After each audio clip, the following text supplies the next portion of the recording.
Dollar.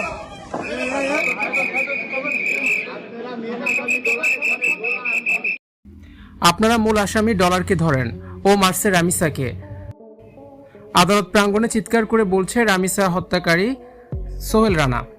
মিরপুরে school ছাত্রী রামিসা হত্যা মামলা শুনানিতে এবার দেখা গেল এক নাটকীয় ও নজিরবিহীন দৃশ্য। এতদিন পুলিশের তদন্ত ও আদালতে নিজের অপরাধের কথা স্বীকার করে জবানবন্দি দিলেও আজ অভিযোগ গঠনের পর প্রথম শুনানি শেষে আদালত থেকে বের হয়ে যাওয়ার সময় সম্পূর্ণ উল্টো সুর ধরলেন প্রধান আসামি সোহেল রানা।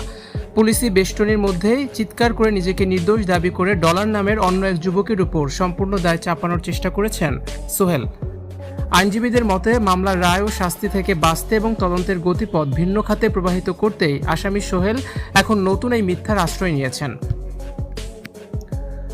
আজ 1 জুন 2026 তারিখে ঢাকার মহানগর শিশু নির্যাতন দমন ট্রাইব্যুনালে রামিসা হত্যা মামলার শুনানি অনুষ্ঠিত হয়। শুনানি শেষে কড়া পুলিশি পাহারায় যখন আসামিদের এজলাস থেকে নামিয়ে প্রিজন ভ্যানের দিকে নিয়ে যাওয়া হচ্ছিল, তখনই প্রিজন হেলমেট পরিহিত সোহেল হঠাৎ গণমাধ্যমের ক্যামেরার সামনে চিৎকার করতে শুরু করেন।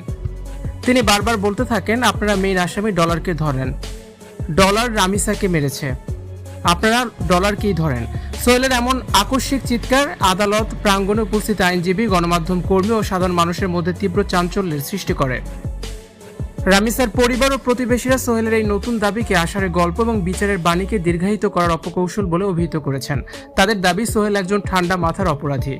নিজের এবং স্ত্রীর সর্বোচ্চ শাস্তি নিশ্চিত হতে দেখে সে এখন মামলার মূল ফোকাস অন্যদিকে ঘুরিয়ে দিতে চাইছে, যাতে তদন্ত সংস্থা নতুন করে বিভ্রান্ত হয়। রাষ্ট্রপক্ষের আইনজীবীরা জানিয়েছেন, আদালতে আসামির পূর্ববর্তী জবানবন্দি এবং ময়নাতদন্তের অকাট্য রিপোর্ট অলরেডি সোহেলের বিরুদ্ধে প্রধান প্রমাণ হিসেবে রয়েছে। ভিউয়ার্স, সোহেলের এই নতুন চক্রান্ত নিয়ে আপনাদের কি মতামত অবশ্যই কমেন্টস করে জানাতে ভুলবেন না।